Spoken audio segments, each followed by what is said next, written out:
afternoon, everyone. This is Jared Rand. Welcome to the global guided meditation call for Friday, June 27, after 3:15 p.m. Eastern.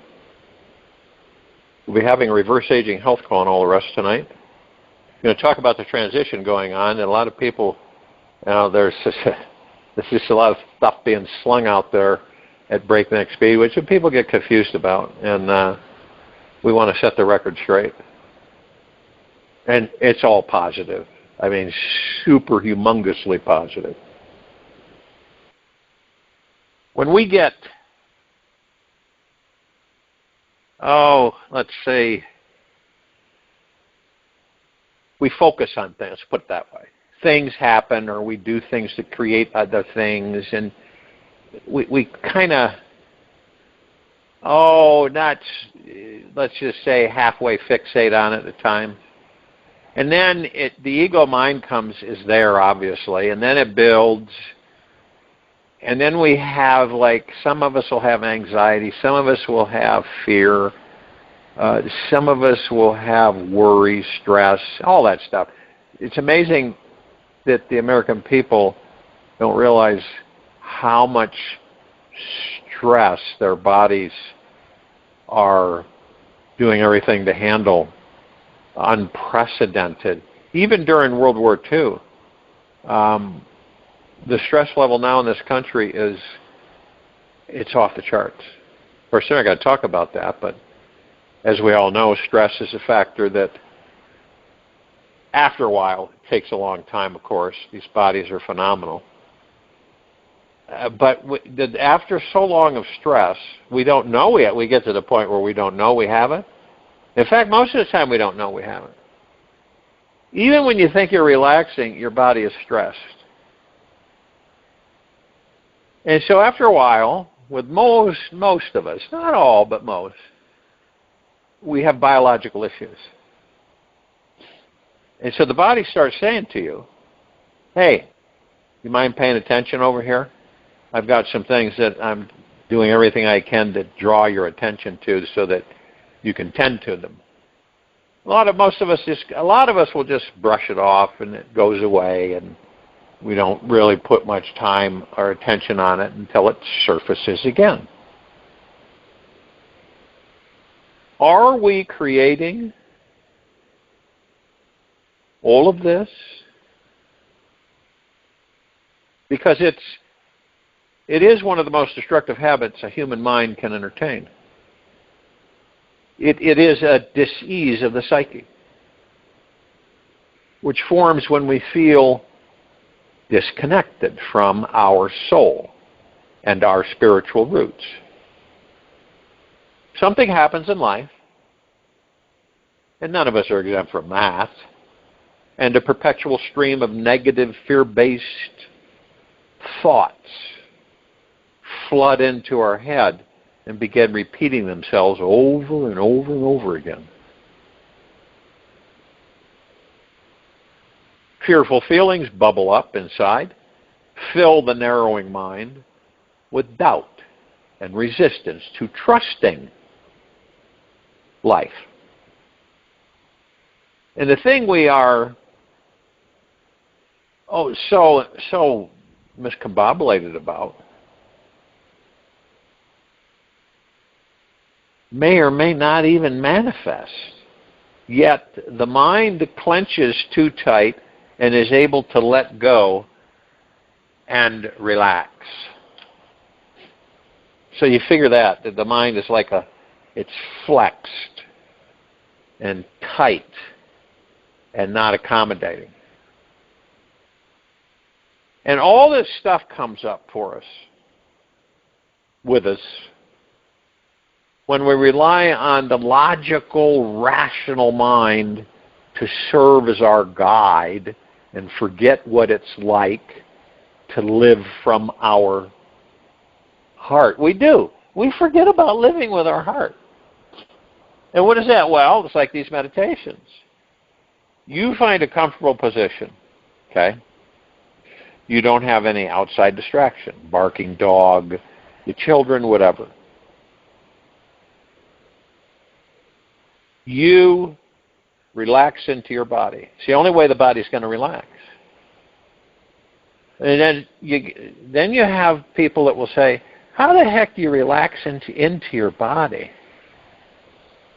How do you do that? You surrender. You let go of everything. And you fade right into your body. And you're as still as a statue. And you focus on the natural rhythm of your breath, rising and falling. What does that do? Where does that bring me? It brings you into the now. It brings you out of ego mind. Okay? I believe that more and more of us on this planet are discovering the ego mind, okay, but not a lot more in depth than we ever have. And we realize that it's an illusion created by the gods that we are so that we can experience and learn, which means that we master it. And we lead it through heart-mindedness into peace within. It doesn't know that it is part of the one or the God. Doesn't know. It feels that it needs to seek outside, right, out there, to find peace. And of course it never does. This is why every lifetime, there's the ego mind.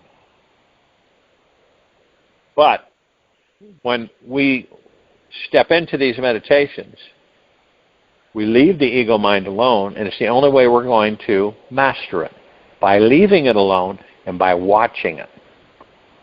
Not judging, just observing. You see how it operates.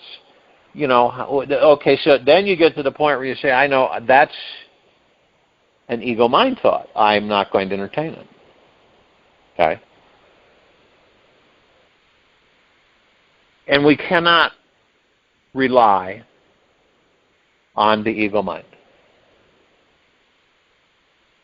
And one might say, well, how the heck, why? Look around you, look at the planet as an observer or watcher. You can see the ego mind, what it's done. The conflict, wanting to be supremely powerful and over many, right? Power, control, and money. That's all ego mind. Wanting to be better than everyone else, above everything else, is ego mind. It doesn't work. But it is a positive because of the fact that we recognize it and we end up mastering it. And it will take a back seat, and eventually it will just be gone. It's the same with our thoughts. What creates all this? What creates our fears and worries and all these things that come in that bug us, right? The mind, the ego mind does. And see, we get these thoughts that come in. We really don't know they're not our thoughts. We kind of think they're our thoughts because they really feel like our thoughts. So we bring them in, we give them energy, right? We create them into our reality, and we experience them. This is why, have you ever experienced the fact that here you are in your life, and you have one of these thoughts that comes in, you give it the energy, and it manifests into your reality, and you experience it. But while you're experiencing it, do you ever get the feeling where you go, this isn't right. For some reason it doesn't feel right. You ever done that? You get this thought, you do your thing with it, and you experience it. But as you're experiencing, you say, something's not right here. Something just doesn't, it's not right. Because it wasn't your thought. It was somebody else's thought. And so during the course of the day, we're slammed with 60,000 thoughts every day. And every day they're playing back to us. Who's the recorder? The subconscious mind. The subconscious mind records everything we do, even stuff that we don't pay any attention to. It records it and randomly plays it back. Isn't that wild? And see, when we have these the stress and the anxieties and stuff that come in, because I don't believe any of us are exempt from it throughout this entire life. It's an effect of not trusting our spiritual connection to this universe. It's a disconnection. And it creates the assumption that we are powerless beings who are not the real manifestors of our future. Isn't that wild? It's a lie. We're actually supremely powerful beings that never die. And of course, we're talking about the God, not the body. But eventually the body, we will have immortality. We still eventually will leave it. We won't, it won't be one of those things where you're going to stay in your body 100,000 years. I don't think so. Maybe one or a few out of many will, just depends. And I bet you didn't know that all the research and statistics show people, you ever met people that are just, we would call them worrywarts? They just worry all the time. No matter what you do, no matter how you try to support them and say good things, they come back and they go, yeah, but this and that, and I've this and everything. And you just basically say to yourself, hey, I gave it a shot. Okay, that's who they are. I have faith that eventually they'll come out of that. But 99% of all these things, these worries, never manifest. Yet, it's that little 1% the mind worries about. 1%. That's why the mind drives us so crazy. Look at what we have just on our plate.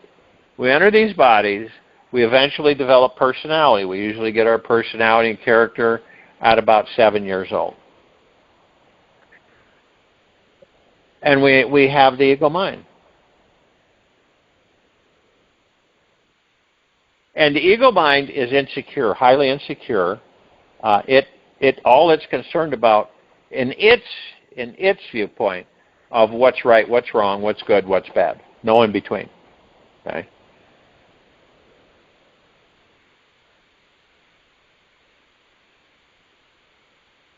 And it also wants full control of reality. And see, it thinks that by having a stronger, more strategic hold on life is the most optimum place to be. Now, when we resist trusting in life, in this life right now that we're in, we stop letting in love and honoring the divine mystery that surrounds us. Now, the ego mind then becomes real tight, really tight, tense, demanding, controlling, and worried about everything. And see, the ego abhors being weak, vulnerable, and unprotected from unexpected change. It thinks real strength is found in hardness and wants total security, safety, and 100% guarantee that this life will be okay. Yet, the ego doesn't realize that life is a perpetual leap of faith into the unknown. That's what it is. We are all living something called life.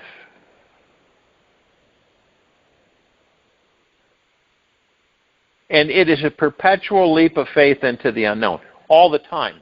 Our lives, that's why a lot of us try to figure them out. And then we get even more ensconced with the ego mind.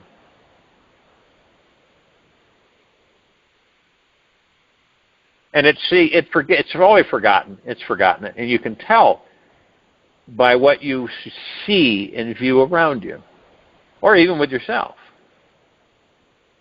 It's forgotten that the true strength is found in softness. How do we know that? Well, water always wins over rock in the end. If you take water and it continually runs over rock, it might take thousands and thousands of years. But eventually, the rock is gone. The water remains. The rock is hard, the water is soft.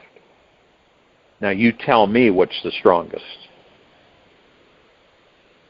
But see, it's got it all twist here on this planet, where we're convinced through ego mind that strength is found in hardness and wants to, you see, it's a total security. How many people fall victim to this ego mind?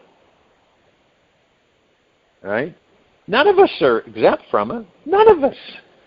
Care what your status is in life or anything. None of us are exempt from it. Now, it's embracing the comprehension that we're the master and commanders, but the majority of us on this planet have no clue of that. They're so controlled by ego mind, it's immeasurable. It's so vast.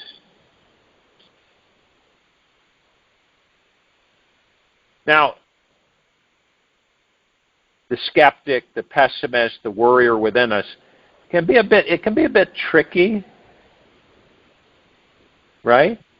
And our ego is learning how to have a soft, forgiving heart filled with trust.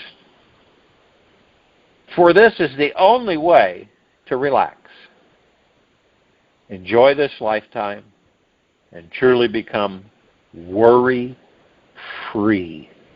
completely stress-free.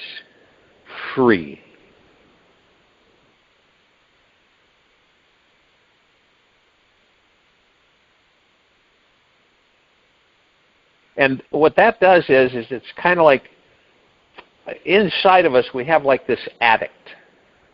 And the addict inside is that part which has stopped appreciating life just the way it is. It feels incapable of accepting that whatever will manifest tomorrow will be for the highest good of all concerned. It feels that it's incapable of doing that. And this stress factor, whatever you want to call it, however you want to label it, okay? It's like a 24-hour slave laborer who is constantly efforting for security through pushing the mind to dwell only on a negative perspective of life. You may want to ask yourself in alone time where you say, you know, how often do you judge yourself? Not a good thing to do at all. Once you become aware of that, you stay in. You practice staying in gentleness, kindness, generosity, and humbleness with yourself at all times. You don't ever judge yourself. You don't ever come down hard on yourself. You don't ridicule yourself. You don't attack yourself. You don't, and it's interesting. All of us are gods in the body, so to speak. The soul houses the God. So this illusion believes it is illogical and so fearful that it believes thinking positively. Get this. Thinking positively is just some weak, gullible, naive, unrealistic mindset that is unprepared for some potential future horror that could occur. You hear me talk about a lot that we are in a massive spiritual evolution. Now, whether the ego mind agrees with that or not, it depends on where you are at with that. It isn't about conflict, war, taking over land, conquering all that old stuff that's been swimming around on this planet way too long and is going to be abolished. And you're seeing that happen now. Now, maybe you've experienced this. I think we all have more than once. There's not much you can do to convince a super worried mind that a negative outcome is not coming ahead. We all have that feeling. You've had that feeling. A biochemical cocktail has been created in the worry-filled brain that make it quite challenging and almost painful to believe in positive thoughts. That's just absolutely crazy, to say the least. But boy, I'll tell you, it pins itself to be true when you view and watch.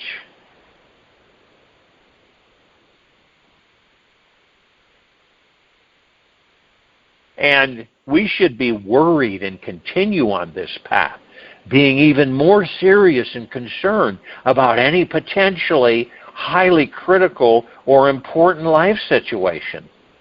And the worried mind cannot trust life or take a vacation, for it's never a good time to joke around, have any fun, appreciate our spiritual nature, or celebrate being alive in the very moment. And when this cocktail of agitated biochemicals have taken over the brain, it is so powerful that the only place to find any freedom or clarity is by shifting gears into higher consciousness. It's the only way. And when we interject a steady stream of pure awareness into our mind, we slowly stop believing that our fearful fantasy is going to manifest. The energy of pure consciousness acts like a river of clean, clear, flowing water. What is the pure consciousness? It's the God that we are. We're all pure consciousness in these bodies. We aren't the bodies.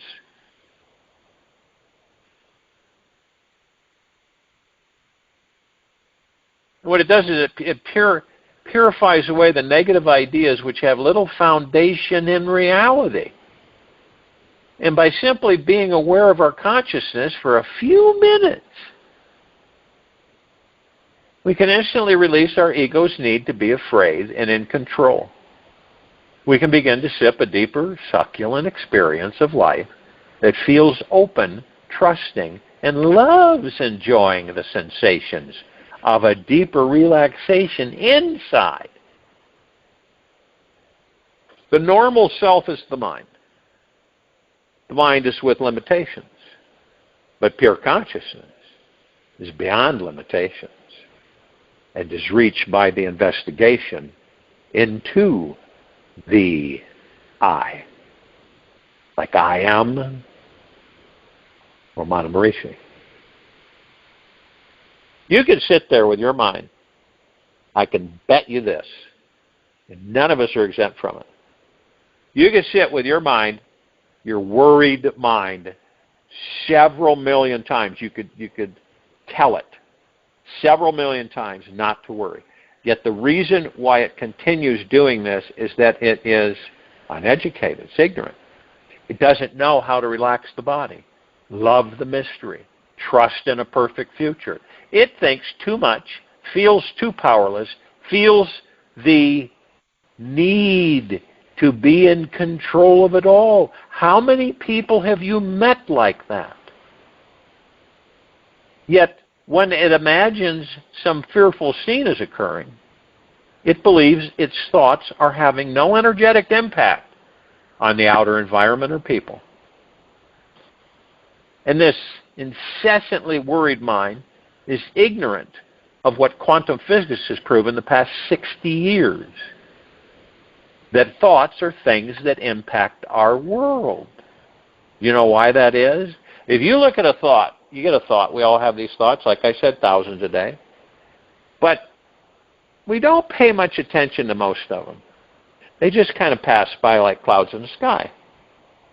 Sometimes, though, will bring them in. The only reason a thought can become so powerful is because you give it power.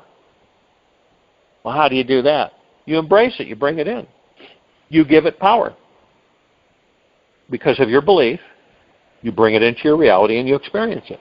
Now, it doesn't that's where some people will say, where the heck did this come from? This is ridiculous. And then you say, well, excuse me, you created it. No, I didn't. I didn't create that. You're crazy. Why would I create something like that? Believe it or not, to experience it. You imagine if all of us on this planet, in this very now moment, really created nothing. We would end up like slugs in warm mud. Some of us would probably like it. But I'll guarantee you the majority of us would become absolutely bored stiff. It's our innateness. It is our natural state of being. We create 24/7. Right now, you're creating 24/7. Right now, you have thoughts. Now, the only reason you have thoughts is because the ego mind keeps trying to pull you back in yesterday and tomorrow, out of the now. Sometimes I'll find myself, I'm in the now, focused on gratitude, and then next thing you know, I'm in the ego mind. I'm in yesterday and tomorrow. So I know that, though. That's the cool part. When you know it, you just say, okay, I'm going to shift again back into the now. How do you do that? Well, you focus on what you're doing in the very moment, every moment, continuously. You focus on deep gratitude all the time. And you'll find yourself just coming out of clear blue saying to yourself, deeply grateful for the very moment I'm in. Because there's something that most of us don't think about because we have a fear, and that is we don't have any guarantee to wake up tomorrow morning. I don't care if you're 8 years old or 100. We don't have any guarantee we'll wake up the next morning, that we'll be in this body the next morning. And we don't know. So what do we do know? We know the now. We know that when we focus on the now, you're not going to cut your finger when you're chopping things because you're focused on the now. You're not going to misplace something because you're focused on the now. But when we go into ego mind's realm, which is yesterday and tomorrow, it messes us up. Yeah, we reminisce. We'll go to the past and we'll think of things. Something might spring it into action where we review something in our past and it was pleasant and enjoyable. And sometimes it wasn't so pleasant. But we don't stay there. The past is like an elephant graveyard, right? It's where all the elephants go to die. It's where all of our thoughts go to die. All of our experiences die there. We already have had the experience. And what about the future? We're creating it right now. You are creating your future right now by how you feel, how you think, period. And if you know who and what you are. Unfortunately, the majority of us end up living every lifetime in yesterday and tomorrow. That's why you have worry. That's why you have fear. See? Yesterday and tomorrow. People, I guarantee you this, in this country alone, when people wake up in the morning, they're thinking about the next day, at least the next day. Or when they go to bed at night, what are they thinking about? They're not thinking about tomorrow. They're thinking a month from now, a year from now. Or what else? Stare at the ceiling and worry, stress, and fear about all these things that 99% of do not come into fruition. But we still do it. It's like we need a reassurance that, hey, this is cool. It's not going to happen. But if the ego mind believes it's going to happen, it's just a tough tug of war. You know, you get the sinking feeling in your stomach. You have that feeling in your chest. And you're sitting there going, why? I'm just going to let this go, surrender. And you find yourself surrendering 24/7. You're always surrendering.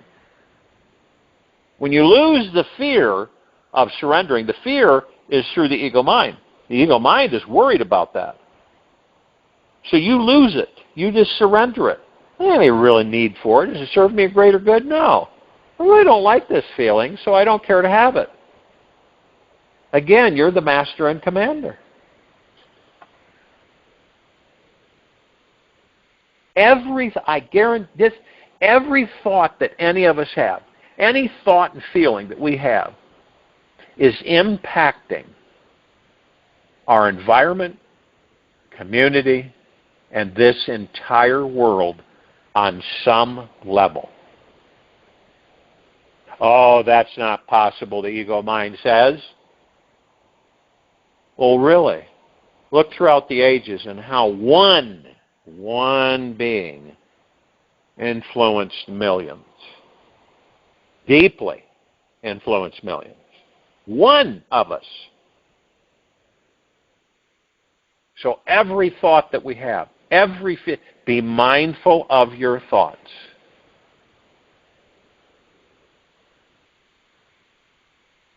So one might say, okay, so we come into this life to do what? Well, to have fun, enjoy our lives, number one.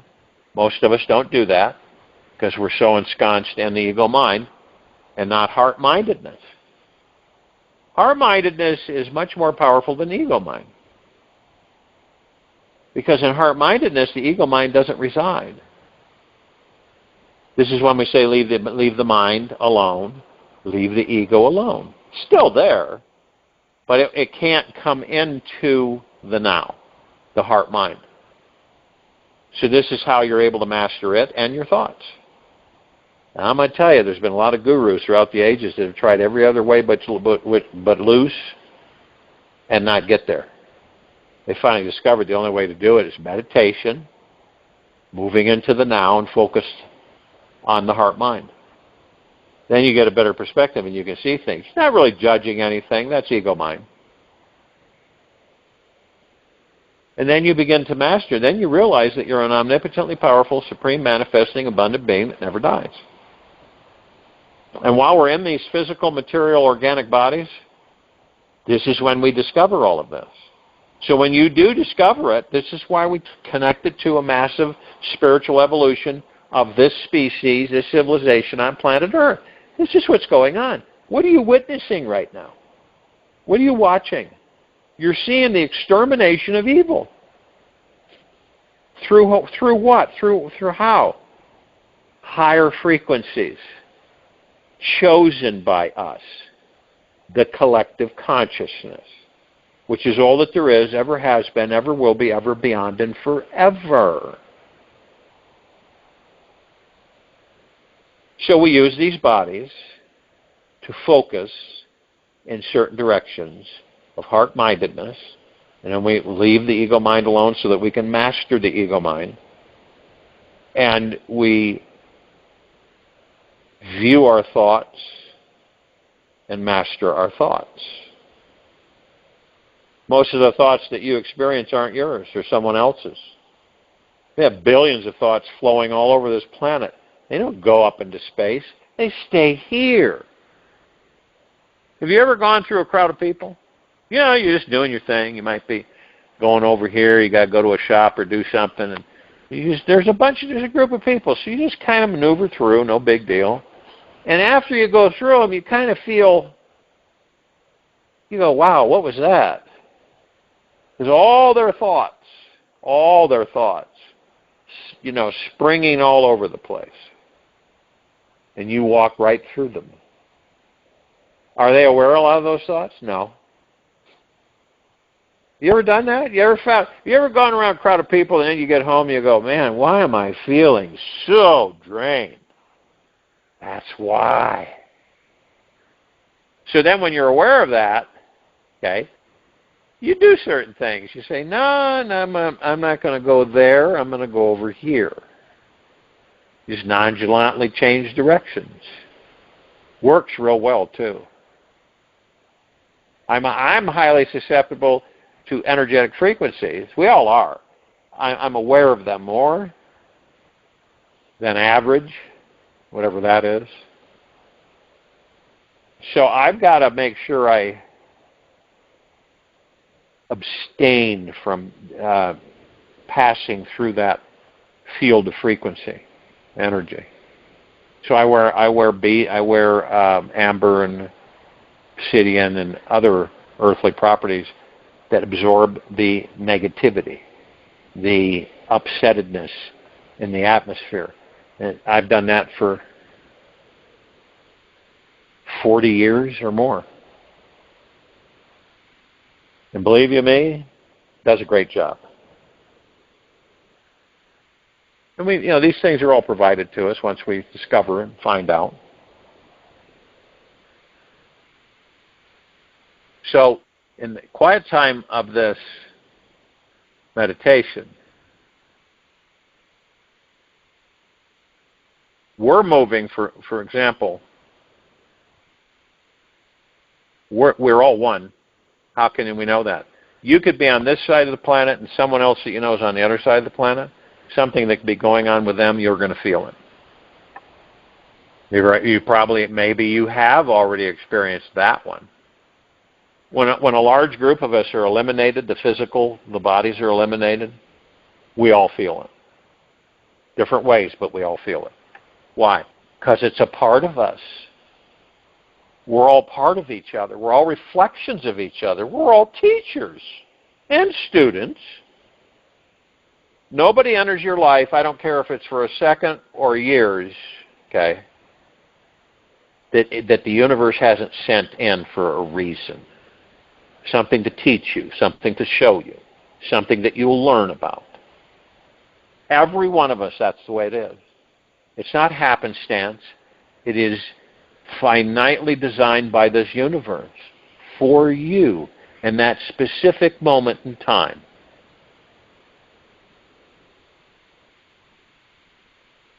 We know that, and when I worked with people that were in the employment sector, in professional positions and stuff, and interviewing,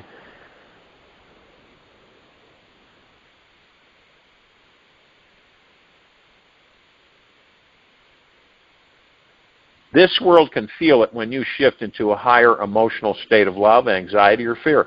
We know people are more prone to doing business with those who live from a state of trust, faith, and connection rather than worry and fear. You know that. You've interacted with people on different occasions, right? You sense it. Maybe it's not heavy-duty sensing, but you sense something. It is a judgment. It is a feeling. It just comes in. And what's the feeling? If someone that you come across, interact with, you sense that they are, worry and fear. Okay. And then another one is they're in a state of trust and faith. You're going to connect with the ones that are in trust and faith and not the ones that are in worry and fear. We are able to manifest, magnetize, and attract the right people and situations we want when our heart is resonating with the feeling that everything is going to be absolutely spectacular fine. The more any of us, the more we understand the deep power we each hold in every thought we think, the easier it will become to step back from the worried mind and transcend it. We won't have it. This is the whole reason for all of this. If you cannot step away from the mind, then you're a mere slave of its forces. And when you look at your stresses, your factors, your worries directly, you may see that they typically are directed at the outer world situations, home life, our physical bodies, with what other people think. If our loved ones are doing okay, and what we will manifest in our future, the untrained mind can worry about anything. It is a real creative genius that will poke around every possible fearful corner. It's like you have a problem. You solve it. You have a solution. The problem's gone. Isn't it it's an inevitability that, boom, here's another problem. Takes its place right away. What does that? Ego mind. I'll join you in the meditation. I'll return to close us out.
Take an easy and slow breath in through the nose. And an easy and slow breath out from the mouth. Remain still, relaxed into your body, focused on the natural rhythm of your breath rising and falling. This outer world is ever-changing, as we know. Change is an illusion anyway. Always in motion. Any sense of safety and stability that you cling to in the material world is temporary. And inevitably, it will dissolve. True and lasting security is only found in what is eternal and unchanging, which is the God that you are within that body, within the soul. It is the unshakable recognition of the infinite, divine presence that you are. And yes, you are the timeless expression of the divine itself. Though it may sometimes feel distant, trust that by surrendering into this truth, turning your awareness inward, you will discover the divine within. And through quieting the mind, stilling the body, resting in deep inner peace, you'll feel the radiant, unchanging essence that has already, always been within you. And this is where true security resides, in the boundless, sacred connection of your infinite nature. You are the God within the body. You're the God within the soul. You're the pure essence consciousness. You're plugged into all that there is, ever has been, ever will be, ever beyond, and forever. You are the creator. Take this with you for the rest of the day into the evening and night, falling morning. And we will return here tonight after 9:15 p.m. Eastern for our reverse aging health call and all the rest. Be gentle, kind, generous, and humble with yourself at all times, no matter what's going on in here, inside you, or out there. And be of the highest high, deepest of the deepest, purest of the purest, eternal gratitude at all times. Open your heart and allow the magic to flow in